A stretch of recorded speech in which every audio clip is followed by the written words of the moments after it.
తీగైన దొరరాని ఈ మందిరంలో నీ శీల రక్షణకు కావలసిన ఏర్పాట్లన్నీ చేశాను. ఇక నీవు నిశ్చింతగా ఉండవచ్చు. నీ శపథం నిరాఘాతంగా నెరవేర్చు.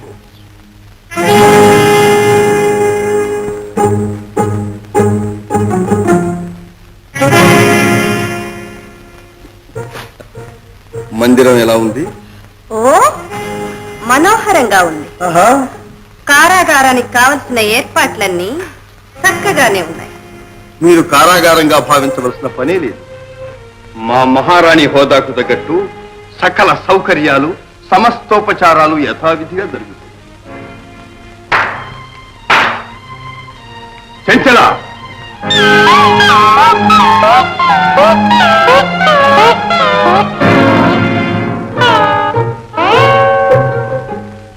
సెహబాజ్, సెహబాజ్, ఈమె నీ ఆంతరంగిక దాసి.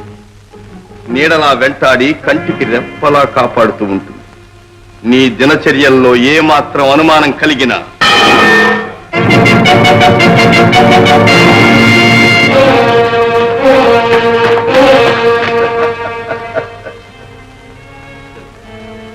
కట్టుబాట్లన్నీ ఖచ్చితంగానే ఉన్నాయి.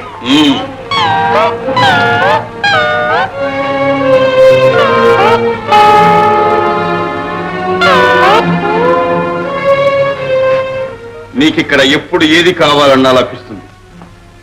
ఒక్కటి తప్ప. ఏమిటో అది? ఆడది కోరే జీవిత సౌఖ్యం.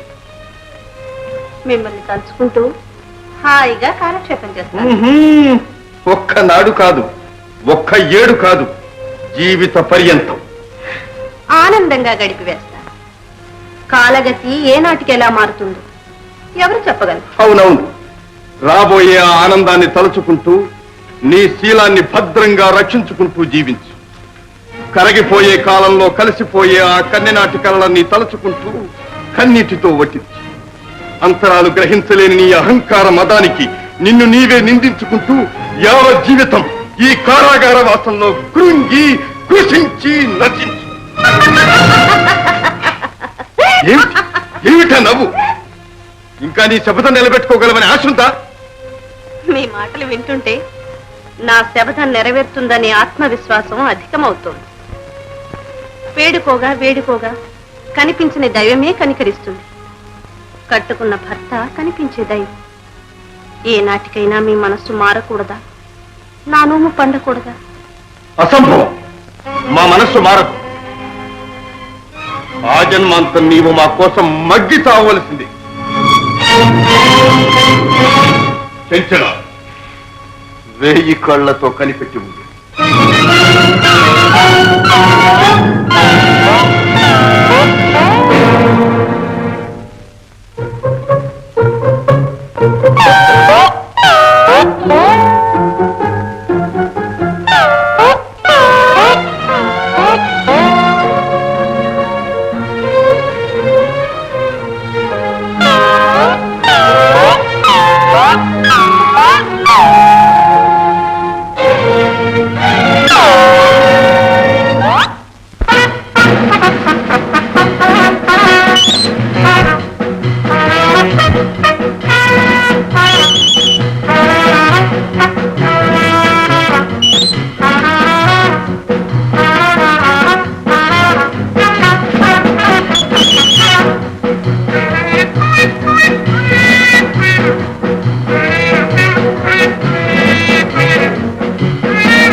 అదేవిది కావాలని అందరూ కుదించుకుంటే నువ్వు సాగు తీసుకుంటారంటేనే.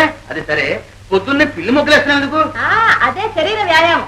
చిన్న తరగడానికి ఒళ్ళు తగ్గడానికి. నా ఒళ్ళు తగ్గిస్తావు? మరి నేను చెప్పినట్టు చేస్తా. ఆడ చెప్పినట్టు చేయడం అందుకు లెక్క మొగోడికి. అయితే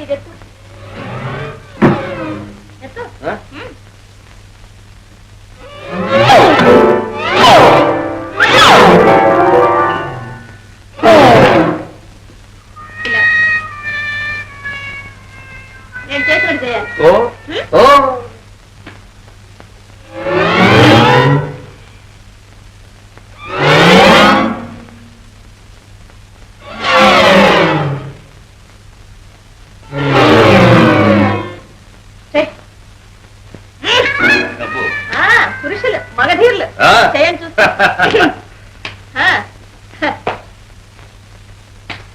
చేయండి ఎత్తండి ఎత్తండి ఇంకా పైకి ఎత్తండి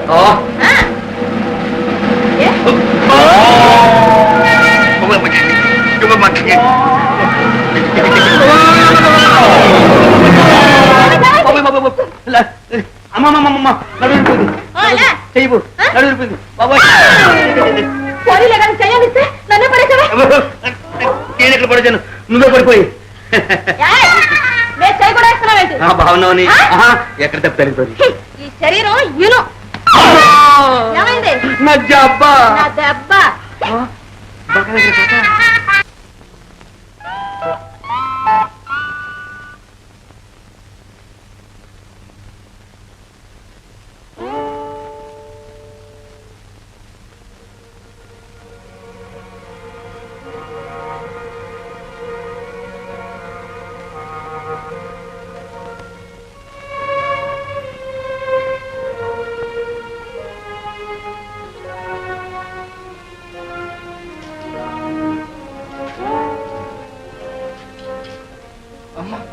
మంగమ్మ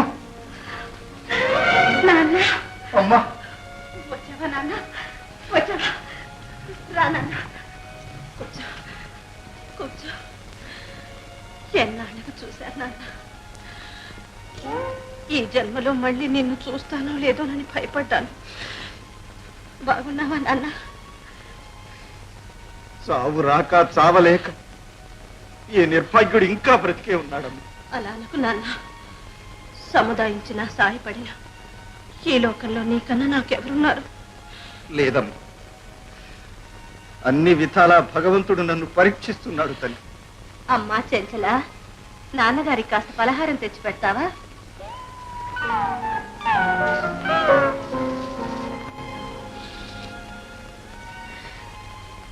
ఊరుకో నాన్న ఊరుకో ఆడపిల్ల ఏ నాటికైనా కన్నవారికి దూరం కాక తప్పదుగా కనీసం అన్నయ్య అయినా దగ్గర ఉంటే ఈ కష్టకాలంలో నీకు అండగా ఉండేవాడు అంతటి అదృష్టమా తల్లి నా బ్రతుకంతా ఎండమాముల్ని వెంటాడటమే మిగిలి అంది వచ్చిన వాడు ఆతి ఆడపిల్లైనా సుఖపడుతుందనుకుంటే నీ బ్రతికి కారాగారం అయిపోయింది భగవంతుడు నా రెండు కళ్ళు పొడిచి రెక్కలు విరిచి బ్రతకమంటున్నాడమ్మా నాన్న అటు చూడు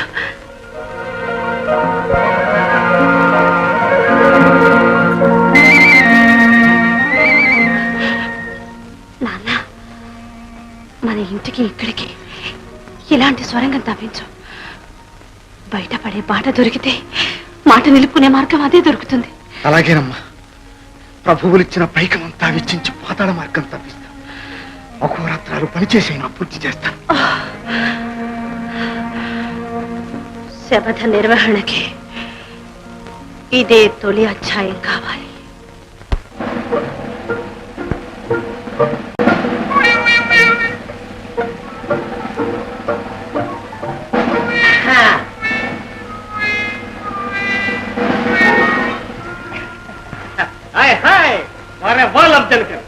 జోగులు ఇంత తెలివిగలవాడు అని నాకు తెలిసిపోయిందిరా దారిలో పడ్డావురా బిడ్డ దారిలో పడ్డావు నాలుగుండలా నాలుగు కదరా దద్దమ్మ 6 చూడు అయితే నడు కొద్దాం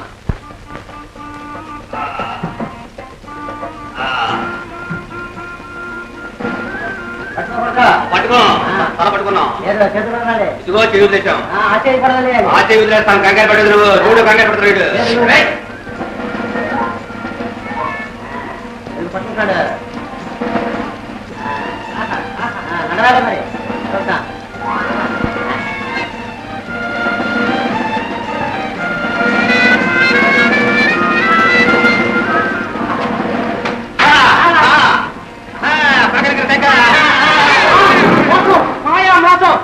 అతికించాడు ఊరు పెడసమ్మకు తెలివంచేదేరా ఇంతకాలంగా ఉన్న ఈ కిటికీ కనిపెట్టావా తెలివి ఒకరు సొమ్మ తెలుగులు సుబ్బమ్మ అని శబాష్ మంచి మామిడి పడి తెచ్చాను అమ్మాయి అడిగి తీసుకురా తింటాం ఓ బాగా